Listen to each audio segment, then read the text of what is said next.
Mi primer testigo aquí es el historiador Nathan Weinstock. Y lo llamo como testigo porque Nathan Weinstock escribió un libro que se llama Sionismo Falso Mesías, que anuncia en el título que Weinstock es un antisionista. Pero además Weinstock es marxista. Entonces, la izquierda no puede decir aquí, bueno, no vamos a considerar válido a Nathan Weinstock porque Nathan Weinstock es un propagandista pro-israelí. Pues no, Nathan Weinstock es un antisionista y es marxista, es una criatura de la izquierda que se dedica a atacar al Estado de Israel. Entonces, eso lo vuelve muy interesante para nosotros porque Nathan Weinstock escribió su libro Sionismo Falso Mesías en 1969, que es al mero principio de la transición de la vieja izquierda a la nueva izquierda. O sea, de la vieja izquierda del marxismo clásico a la nueva izquierda del marxismo cultural, del woke. Al mero principio de esa transición escribió su libro, que se llama Sionismo Falso Mesías, y él es uno de los pioneros de esa transición, ¿ok? Pero precisamente porque esto estaba sucediendo, precisamente porque él estaba publicando este libro al mero principio de este cambio, Weinstock todavía tenía una pata adentro del marxismo clásico, en donde todavía importa documentar las relaciones de clase y el sufrimiento de los pobres y demás. Entonces, en su libro, Weinstock, por ser todavía en muchos aspectos un marxista clásico, aunque ya innovando que había que atacar a los judíos, ¿no? Desde la izquierda, Weinstock sentía la obligación marxista clásica de documentar cómo vivían los árabes, cómo los oprimían los señores feudales, ¿no? Entonces todo lo documenta y además con mucho rigor, con mucho lujo de detalle. Su documentación es muy buena. Y entonces, a pesar de que él tenía un sesgo anti-israelí, la evidencia de Weinstock lo obligó a reconocer que la llegada de los sionistas a la Palestina británica estaba liberando a los esclavos árabes, porque en la compra de tierras de los sionistas, estos esclavos árabes quedaban en libertad y entonces luego podían ir a pedirle empleo a las granjas de los judíos, que les daban muy buenas condiciones de trabajo comparado con lo que habían sufrido estos pobres, o se iban a las industrias que estaban creando los sionistas, etcétera, y pasaban a una mejor vida, ¿no? Y esto todo lo documentamos en la parte 4, en el artículo anterior. Bueno, toda esta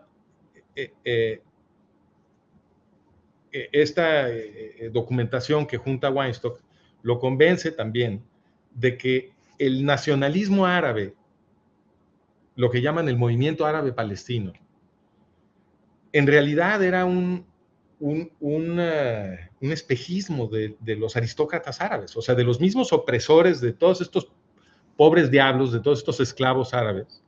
Los opresores de todos esos pobres, los señores feudales, ellos eran los líderes del supuesto nacionalismo árabe que dirigía violencia en contra de los judíos. Eso lo reconoce el propio Weinstock, lo dice tal cual. Y estos señores feudales, ¿qué era lo que querían? Pues querían mantener a los árabes esclavizados, ¿no? Y los sionistas que estaban llegando a la Palestina británica eran socialistas. El movimiento dominante era socialista. Entonces, obviamente los señores feudales árabes se preocupaban mucho de ese proceso de liberación de las masas árabes que estaba generando el movimiento sionista en la Palestina británica. Y lo que hicieron, esto también lo documenta Nathan Weinstock, lo que hicieron estos señores feudales con su movimiento racista contra los judíos es que utilizaron a los hooligans terroristas que juntaron, a los pistoleros que juntaron, los usaron para capturar el mercado de la venta de tierras a los sionistas. O sea, ni siquiera la violencia de estos señores feudales en contra de los judíos era para detener las ventas de tierra a los judíos, que supuestamente era lo que les ofendía mucho, la propaganda de ellos eso decía, pero no era cierto, lo que hacían era lo siguiente: enviaban a sus pistoleros contra los pequeños propietarios árabes, los que tenían predios chiquitos, que no producían casi nada y que los tenían en una pobreza tremenda, estos árabes. Entonces, estos árabes que no tenían casi nada, que tenían un terruño nada más, pues se lo querían vender a los judíos, porque con eso se capitalizaban. Los judíos estaban pagando muchísimo dinero por cualquier pedazo de tierra en la Palestina británica, porque la ideología del movimiento sionista era que los judíos tenían que regresar a cultivar su tierra. ¿Ok? Entonces, cualquier árabe que quisiera vender su tierra, ellos pagaban un billetazo. Entonces, pues los que tenían un pedacito y que estaban muertos de hambre, pues se lo querían vender a los judíos y capitalizarse y salir de la pobreza. Pero lo que hacían estos señores feudales, los disque nacionalistas árabes, era que enviaban a sus terroristas a asustar a estos pequeños propietarios y les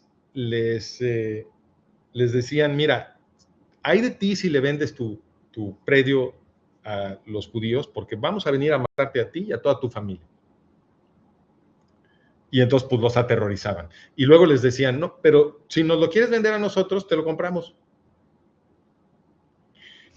Y cortaban cartucho mientras esperaban la respuesta de este pobre diablo, ¿no?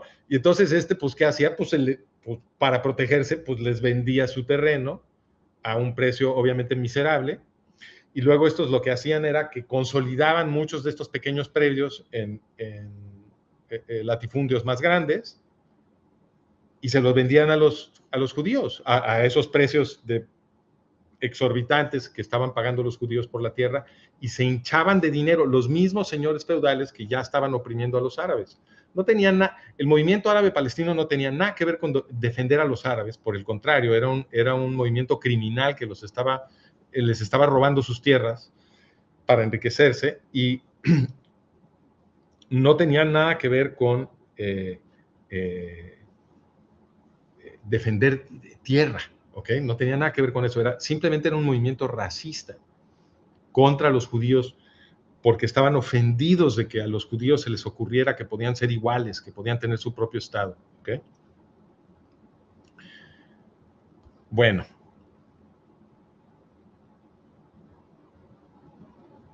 Esto lo documenta Nathan Weinstock con mucho detalle, todo la organización criminal mafiosa de los señores feudales para robarle su tierra a los pequeños propietarios árabes e hincharse de dinero vendiéndole esa tierra a los judíos.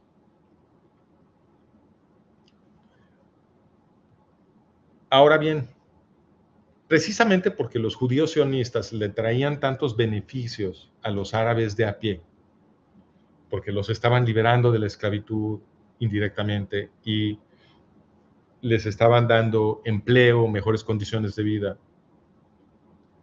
pues a los árabes de a pie no les parecía tan lógico que lo que a ellos les convenía era ir a matar judíos.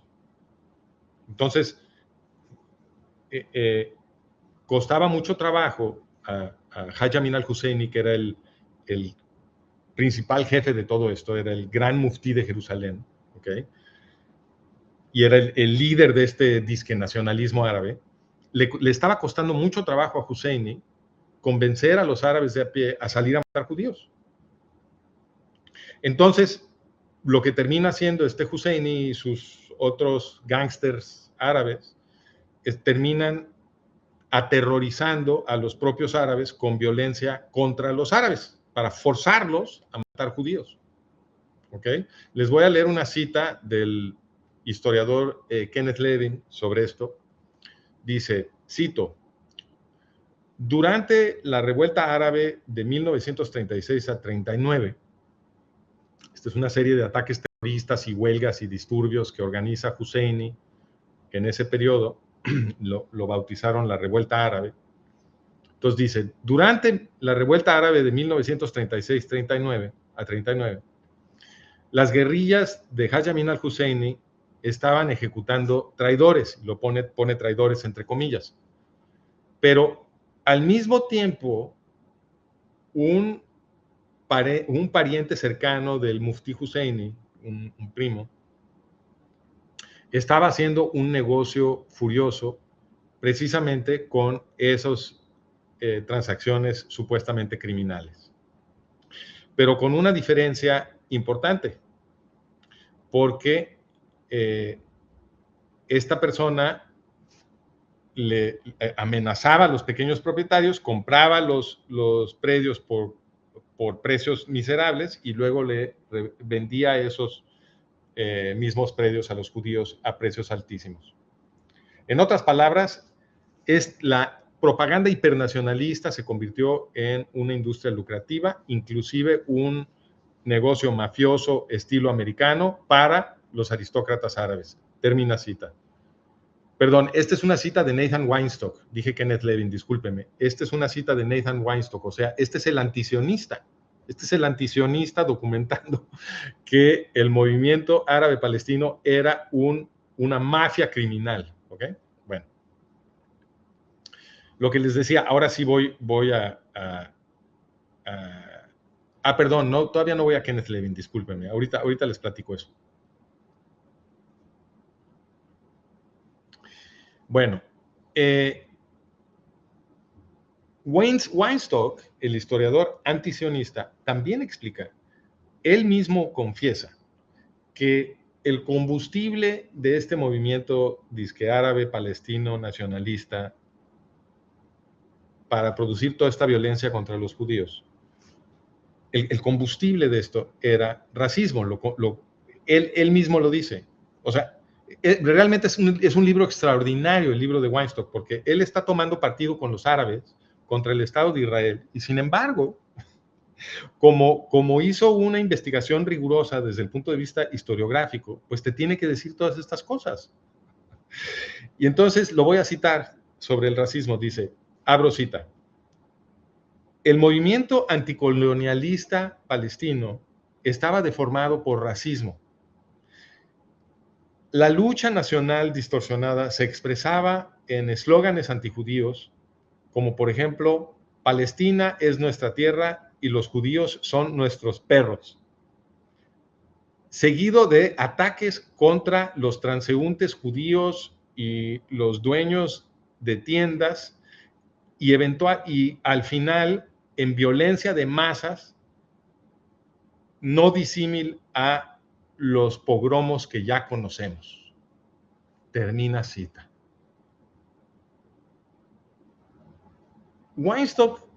Como Weinstock estaba tomando partido con el movimiento disque nacionalista árabe, lo tiene que disculpar de alguna manera, y entonces por eso lo llama el movimiento anticolonialista, por eso lo llama la lucha nacional, porque esas son frases que lo están tratando de dignificar a este movimiento con un proyecto nacional, con un proyecto político, con un proyecto estatal, este tipo de cosas, pero no era nada de eso, era simplemente racismo criminal contra judíos y contra árabes. Era violencia contra todo mundo lo que hacía este movimiento, ¿no?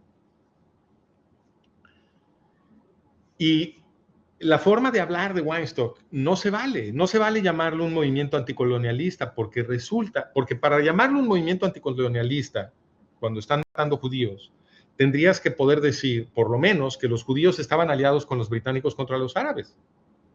Si no, la palabra anticolonialista nada más no puede tener ningún sentido, porque lo que estaban haciendo era matar judíos.